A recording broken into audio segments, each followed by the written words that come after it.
Բարև հարգելի հեռուստադիտող Մեդինֆորումն է եթերում եւ կրկին կարևորի մասին ենք խոսելու։ Սիրով ձեզ եմ ներկայացնում բժիշկ Մարգարիտա Ավագյանի բժշկական կենտրոնի հիմնադիր, բժիշկ կոսմետոլոգ Մարգարիտա Ավագյանին, ով ունի ավելի քան 10 տարիների փորձ եւ հիմնականում զբաղվում է մեզոթերապիա, պլազմոթերապիա, դեմքի օվալի շտկում, շուրթերի ծավալի մեծացում, քիչ շրթունքային ծալքերի վերացում, դեմքի խորը մաքրում, ահա այսպիսի առատ պրոցեդուրաներ կարելի է կատարել բժիշկ կոսմետոլոգ Մարգարիտա Ավագյանի մոտ։ Իհարկե, այսօր մենք շատ հետաքրքիր թեմա ենք ընտրել, խորհուրդ եմ տալիս չհեռանալ հեռուստաէկրաններից, քանի որ շատ տարածված մի խնդրի ենք անդրադառնալու, դա հիպերհիդրոզի վերացումն է, այսինքն առատ քրտնարտադրության վերացումը բոտոքսի միջոցով։ Դուք գիտեք, որ ընդամենը մի քանի ներարկումով կարելի է ողջ ամառը վայելել առանց առատ քրտնարտադրության։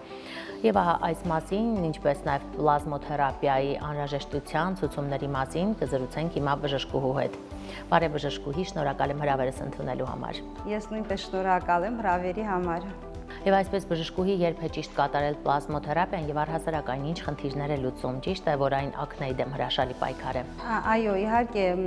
պլազմոթերապիան շատ խնդիրներ է լուծում, ու ինքը շատ արդյունավետ պրոցեդուրա է, քանի որ ու անվտանգ պրոցեդուրա է, քանի որ սեփական մարդու սեփական արյունից ենք վերցնում ու թրոմբոցիտներով հարուստ պլազման արդեն ցենտրիֆուգված պլազման ներարկում ենք դեմքին։ Ակնեի համար շատ լավ, պոստակնեի հետքերի համար, պիգմենտացիայի համար շատ լավ եւ ընդհանուր մաշկի սնուցում, թարմություն, ինչու՞ չէ նաեւ խոնավեցում է հաղորդում։ Այս շատերը ասում են դրա էֆեկտիվությունը քիչ է, համամիտ եք այս տեսակետին։ Մի քիչ համամիտ է, մի քիչ ոչ, որովհետեւ ամեն ինչը ցանկացած միջամտություն անհատական է։ Մեկ պրոցեդուրան կարող է մեկ մարդու վրա լավ լինի, մյուսինը միայն պրոցեդուրա լավ լինի։ Կախված է դրանից նաև ինչ տարիքում է մարդը։ Եթե մինչև 40 տարեկանը կատարվում է պլազմոթերապիան, ինչ որ չափ արդյունքը ավելի լավ է լինում, քան որ մի քիչ տարիքային, որովհետև իրանց պլազմայի թրոմբոցիտները արդեն մի քիչ հասուն տարիքում այդքան արդյունավետությունը քչանում է, կարելի է ասել, էլի։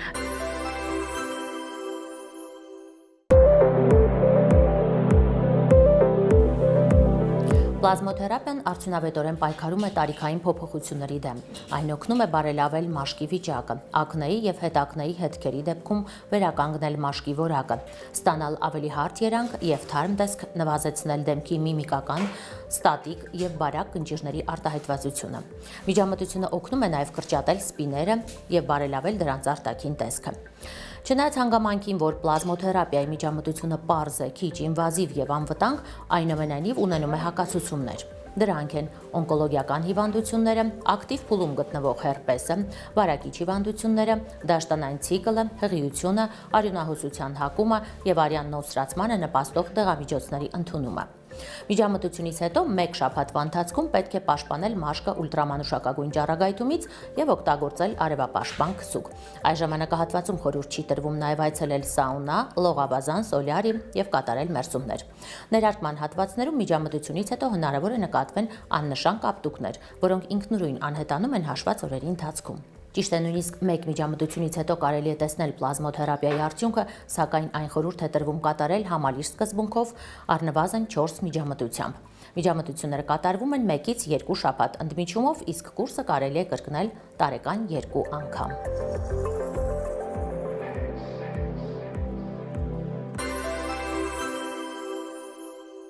Իսկ ինչպես է պետք պատրաստվել պլազմոթերապիա գնալուց առաջ, ինչ քայլեր պետք է կատարել։ Պլազմոթերապիա գնալուց առաջ նախ պետք է դեղորայք չօգտագործեն, նախ հակացուցված են այն հիվանդներին, որոնք անընդհատ դեղորայքից կախվածություն ունեն, հիվանդություններ կան, որ չեն կարող այդ դեղերը դադարեցնել։ Ուռուցքային հիվանդություններն շաքարային հիվանդություններն այդ հիվանդությունների դեպքում, որ մարդիկ ցանկություն ունենան, չեն կարող, այո, չեն կարող, հա։ Եվ պետք է նախապատրաստվել յուղոտ սնունդ չուտել 1 օր առաջ, ալկոհոլ չօգտագործել, սուր կծու թթու տենց սնունդ չընդունել։ Իսկ առհասարակ ինչ խնդիրներ է պլազմոթերապիան լուծում։ Դուք որ դեպքերում եք դա ձեր հաճախորդներին ցուցում։ Հիմնականում պիգմենտացիայի դեմ եւ բորբոքային դեռահասության ժամանակ այդ բորբոքային ակնեի հետքերը բան վերացնելու դեպքում ավելի շատ։ Եվ եւս մեկ նորամուծություն, որը դուք անձամբ կատարում եք, դա հիպերհիդրոզի կանխարգելումն է, այսինքն առատ քրտնարտադրություն,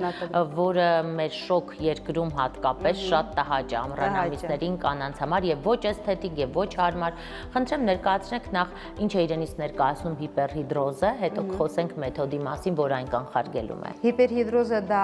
երկրտնարտադրություն է, որը լինում է թևատակերի շրջանում, ներբանների եւ ափերի շրջանում եւ կանխարգելում ենք բոտեքսի միջոցով։ Արդյոք դա կարող է իսկապես լուծել խնդիրը, թե կարճ ժամանակով։ Ժամանակավոր է 6 ամիս, ինչպես մնացած դեպքերում բոտեքսի շատ դեպքերում ենք օգտագործում, ինչպես մնացած դեպքերում 6 ամիսա տևողությունը երկրտնարտադրության ժամանակ էլ ինքը 6 ամիս է պահպանվում։ Ցանկության դեպքում հետո կրկնվում է։ Մարգարիտա, իսկ արդյոք լիմֆատիկ հանգույցներ, որոնք տեղակայված են հատկապես թևատակերին, այս առումով վտանգավոր չէ այս զոնայում կատարել բոտոքս։ Շատ ճիշտ է հարց եք տալիս, եթե ճիշտ է կատարվում, հատուկ տեխնիկաներ կա ներարկման համար, եթե ճիշտ ներարկումը կատարվում է, ոչ մի վտանգ չի ներկայացնում։ Տարվա մեջ քանի անգամ կարելի է դիմել հիպերհիդրոզի դեմ բոտոքս կատարելու։ Տարվա մեջ 2 անգամ, 6 ամիսը 1։ Իսկ տղամարդիկ այս առումով եւս դիմում են, թե հիմնականում կանայք են թիրախում։ Հիմնականում կանայք են դիմում, կարող է տղամարդիկ էլ պահանջ ունեն, բայց երևի չգիտեմ։ Կամ տեղեկացվածություն չկա։ Այ ոտքերի տակ նույնպես, այո, մենք լսում ենք քրտնարտադրություն։ Արդյոք կարելի է ոտքերի տակ նույնպես կատարել, եթե հաշվի առնենք, որ հատկապես շաքարային դիաբետիկները ունեն, այո, ոտքերի այրոցի զգացողություն ոտնաթաթերի շրջանում։ Տվյալ դեպքում շաքարային կախված է ինչ շաքարային դիաբետ է, հիմնականում շաքարային դիաբետների դեպքում դե հակացուցված են միջամտությունները էսթետիկ կոսմետոլոգիայի հետ կապված էլի։